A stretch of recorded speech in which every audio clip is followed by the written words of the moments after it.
بسم اللہ الرحمن الرحیم۔ حضرت زکریا علیہ السلام کا نسب نامہ۔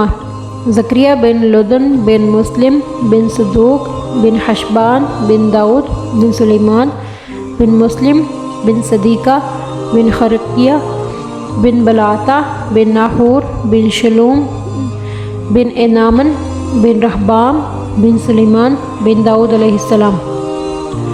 حضرت زکریا علیہ السلام اللہ تعالیٰ کے انبیاء میں سے ایک نبی ہیں جنہیں اللہ تعالیٰ نے بنی اسرائیل کی طرف رسول بنا کر بھیجا۔ آپ علیہ السلام حلال روزی کمانے کے لیے بڑھئی کا کام کیا کرتے تھے اور اسی پیشے سے معاش حاصل کرتے تھے۔ حدیث پاک میں آتا ہے کہ زکریا علیہ السلام بڑھئی کا کام کرتے تھے اور اپنے ہاتھ سے محنت کر کے روزی کماتے تھے۔ بڑھاپے تک آپ علیہ السلام کے ہاں کوئی اولاد نہیں ہوئی اور نہ ہی آپ علیہ السلام کو اپنی قوم میں نبوت کا کوئی سچا جانشین نظر آیا۔ حضرت مریم علیہ السلام کی والدہ کافی عرصے تک بے اولاد رہیں۔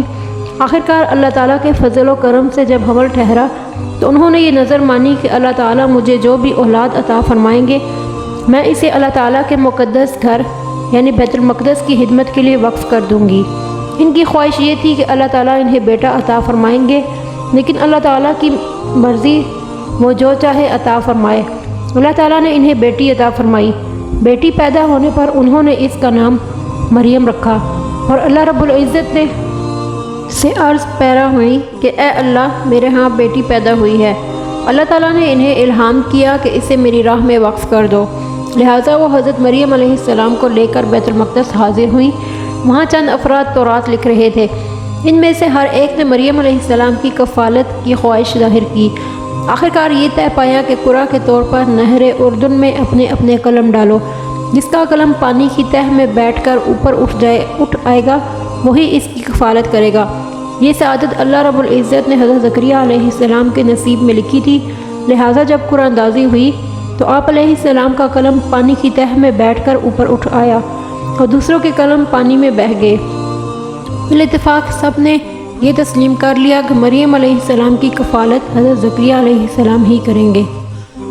آپ نے مریم علیہ السلام کی کفالت شروع کر دی اور ان کا ایک مستقل کمرہ الگ سے بنوایا جس میں سوائے حضرت زکریا علیہ السلام کے کوئی دوسرا نہیں جا سکتا تھا۔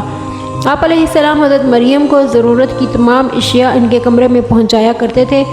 جب حضرت زکریا علیہ السلام مریم علیہ السلام کے کمرے میں داخل ہوتے تو وہاں پر بے موسم پھل پاتے۔ ایک مرتبہ آپ علیہ السلام نے مریم علیہ السلام سے پوچھا یہ پھل کہاں سے آئے ہیں؟ انہوں نے جواب دیا یہ اللہ تعالیٰ کے پاس سے آئے ہیں اور اللہ تعالیٰ جسے چاہتا ہے بے حساب بے موسم روزی عطا کرتا ہے۔ فرمان الہی ہے، اللہ سن رہا تھا جب عمران کی بیوی نے کہا اے میرے رب میں نے اپنے پیٹ کے بچے کو تیرے لیے وقف کرنے کی نظر مانی ہے، میری طرف سے اسے قبول فرما، یقیناً تو خوب سننے والا پوری طرح جاننے والا ہے۔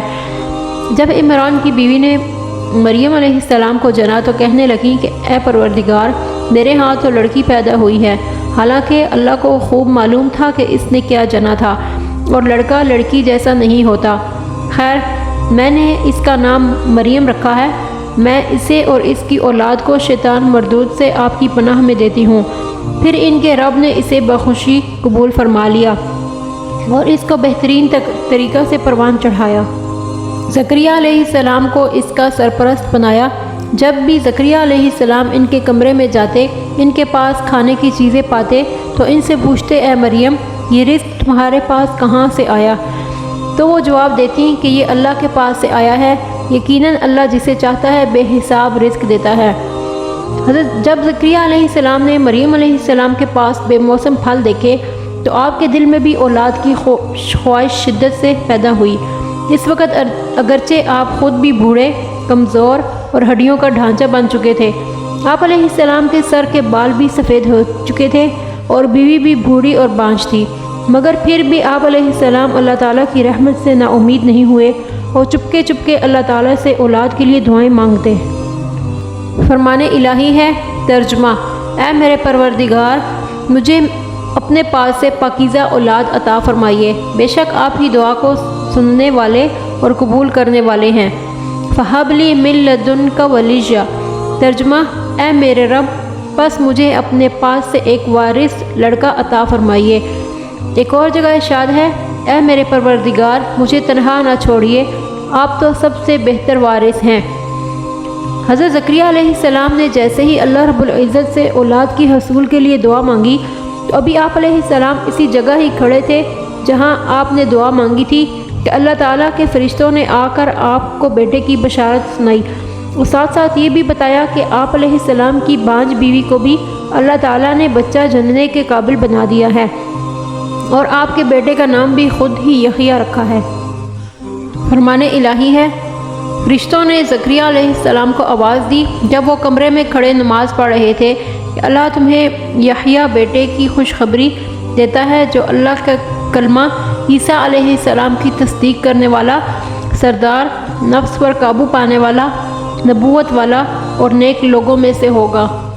ایک اور جگہ ارشاد ہے، یہ آپ کے رب کی رحمت کا ذکر ہے جو اس نے اپنے بندے زکریہ علیہ السلام پر کی تھی جب زکریہ علیہ السلام نے اپنے رب سے چپکے دعا مانگی تھی کہ اے میرے پروردگار میری ہڈیاں کمزور ہو گئیں اور بڑھاپے کی وجہ سے بال سفید ہو گئے ہیں، لیکن میں آپ سے دعا مانگ کر کبھی محروم نہیں رہا، اور مجھے اپنے پیچھے اپنے رشتہ داروں کا ڈر ہے اور میری بیوی بھی بانجھ ہے، بس آپ مجھے اپنے پاس سے وارث ایک لڑکا عطا فرمائیے جو میرا اور یعقوب علیہ السلام کے خاندان کا وارث بنے، اور اے میرے رب اسے ایک پسندیدہ انسان بنانا۔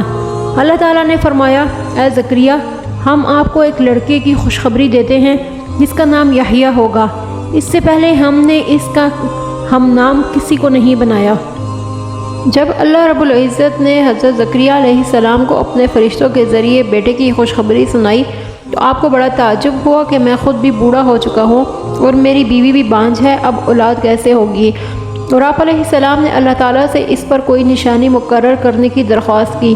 اللہ تعالیٰ نے نشانی یہ مقرر فرمائی کہ 3 دن اور 3 رات تک آپ لوگوں سے بات نہیں کر سکو گے، صرف اشاروں سے بات کو سمجھا پاؤ گے۔ فرمان الہی ہے، زکریہ علیہ السلام تعجب سے کہنے لگے، اے میرے رب میرے ہاں بچہ کیسے ہوگا؟ میں تو بالکل بوڑھا ہو گیا ہوں اور میری بیوی بھی بانجھ ہے۔ جواب ملا، اسی طرح اللہ جو چاہتا ہے کرتا ہے۔ زکریہ علیہ السلام نے کہا، اے میرے رب میرے لیے اس کی کوئی نشانی مقرر کر دیجئے۔ اللہ تعالیٰ نے فرمایا، اس کی نشانی یہ ہے کہ 3 دن تک تم لوگوں سے زبان سے بات نہیں کر سکو گے، صرف اشارے سے سمجھاؤ گے۔ اس دوران تم اپنے رب کا کثرت سے ذکر کرو اور صبح اور شام اس کی تسبیح بیان کرتے رہو۔ ایک اور جگہ ارشاد ہے، زکریہ علیہ السلام نے کہا، اے میرے رب میرے ہاں بچہ کیسے ہوگا جبکہ میری بیوی بانجھ اور میں خود انتہائی بوڑھا ہو چکا ہوں؟ ارشاد ہوا کہ اسی طرح ہوگا۔ آپ کے رب نے فرمایا کہ مجھ پر تو یہ کام بالکل آسان ہے، اور اس سے پہلے میں تمہیں پیدا کر چکا ہوں جبکہ تم کچھ بھی نہ تھے۔ زکریہ علیہ السلام نے کہا، اے میرے پروردگار میرے لیے کوئی علامت مقرر کر دیجئے۔ اللہ نے فرمایا، تمہارے لیے نشانی یہ ہے کہ تم تندرست ہونے کے باوجود 3 راتوں تک کسی سے بات نہیں کر سکو گے۔ پھر زکریہ علیہ السلام اپنے حجرہ سے نکل کر اپنی قوم کے پاس آئے اور ان کی طرف اشارہ کرتے ہوئے کہا، تم صبح اور شام اللہ کی تسبیح بیان کیا کرو۔ حضرت زکریہ علیہ السلام کی شہادت۔ یہودی چونکہ آپ علیہ السلام کے بہت زیادہ مخالف تھے، انہوں نے آپ علیہ السلام کو قتل کرنا چاہا۔ آپ بھاگ پڑے تاکہ ان کے ہاتھ نہ لگ سکیں۔ سامنے ایک درخت آیا اور اس کے اندر شگاف تھا۔ آپ علیہ السلام اس درخت کے اندر چلے گئے اور اس درخت کا شگاف بند ہو گیا۔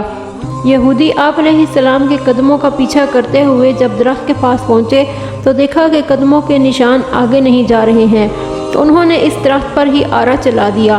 جب آرا زکریہ علیہ السلام کی پسلیوں تک پہنچا تو آپ علیہ السلام کے منہ سے کراہنے کی آواز نکلی۔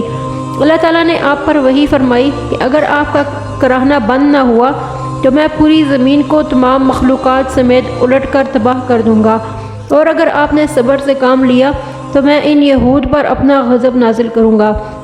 چنانچہ آپ علیہ السلام کے جسم مبارک کو 2 ٹکڑے کر دیا گیا۔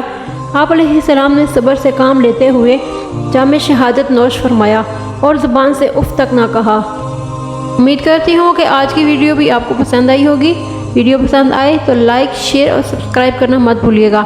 اگلی ویڈیو آنے تک کے لیے اجازت چاہتی ہوں۔ اللہ حافظ۔